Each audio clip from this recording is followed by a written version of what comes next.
جب حضرت علی کی وفات کا وقت قریب آیا تو آپ نے وصیت کی. آپ کی وصیت یہ تھی: بسم اللہ الرحمن الرحیم.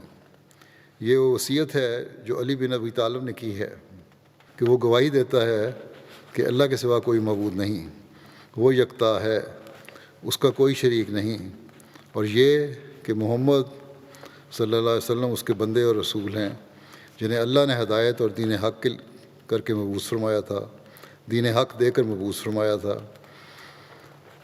تاکہ وہ اس دین کو تمام ادیان پر غالب کر دیں، خواہ یہ بات مشرکین کو بری ہی لگے.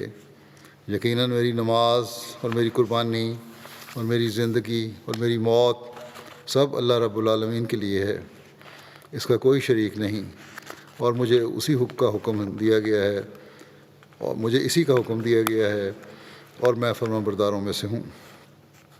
اس کے بعد اے حسن، اپنے بیٹے کو مخاطب فرمایا کہ میں تجھے اور اپنی تمام اولاد اور اپنے تمام گھر والوں کو اللہ تعالیٰ سے ڈرتے رہنے کی وصیت کرتا ہوں جو تمہارا پروردگار ہے، اور یہ کہ تم حالت اسلام میں ہی دنیا سے رخصت ہونا، تم سب مل کر اللہ کی رسی کو مضبوطی سے تھامے رکھنا اور آپس میں تفرقہ نہ کرنا، کیونکہ میں نے ابو القاسم صلی اللہ علیہ وسلم سے سنا ہے کہ باہمی تعلقات کی اصلاح کرنا نفل نمازوں اور روزوں سے بہتر ہے. بڑی اہم بات ہے، اسے یاد رکھنا چاہیے کہ باہمی تعلقات کی اصلاح کرنا نفل نمازوں اور روزوں سے بہتر ہے. آپس میں صلح صفائی سے رہنا، اصلاح کرنا اور کروانا، یہ بہت بڑی نیکی ہے.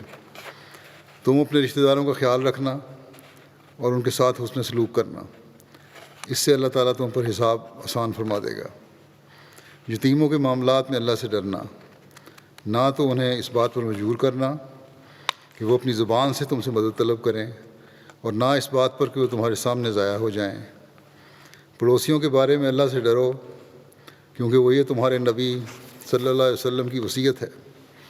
آپ ہمیشہ پڑوسیوں کے حقوق کی وصیت کرتے رہے، حتیٰ کہ ہمیں گمان ہوا کہ کہیں آپ صلی اللہ علیہ وسلم پڑوسیوں کو وارث ہی نہ بنا دیں.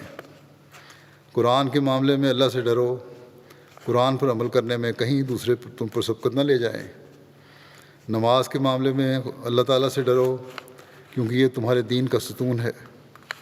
اپنے رب کے گھر کے بارے میں اللہ تعالیٰ سے ڈرو اور زندگی بھر اسے خالی نہ ہونے دو، کیونکہ اگر وہ خالی چھوڑ دیا گیا تو اس جیسا کوئی گھر تمہیں نہ ملے گا.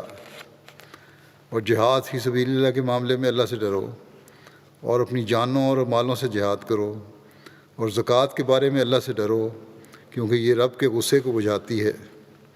اور اپنے نبی صلی اللہ علیہ وسلم کی ذمہ داری کے بارے میں اللہ سے ڈرو، تمہارے درمیان کسی پر ظلم نہ کیا جائے.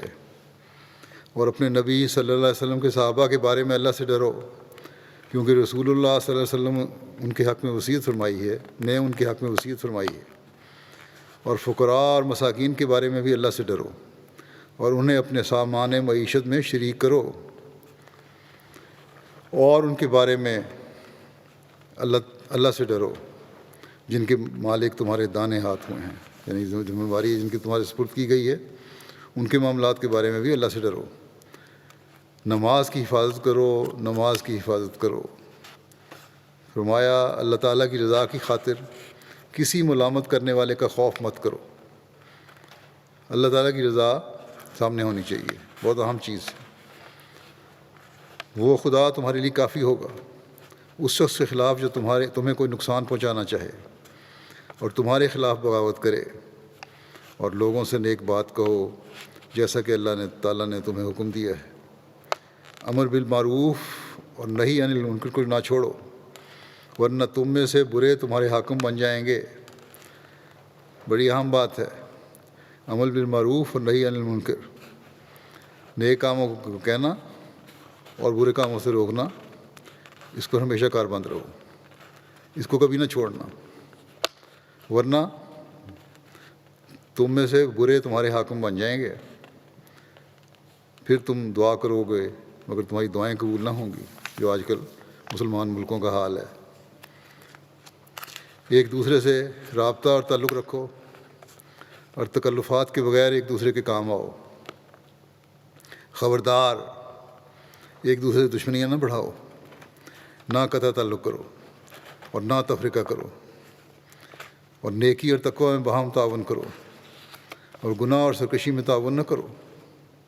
اللہ تعالیٰ کا تقوی اختیار کرو، یقیناً اللہ تعالیٰ سخت سزا دینے والا ہے۔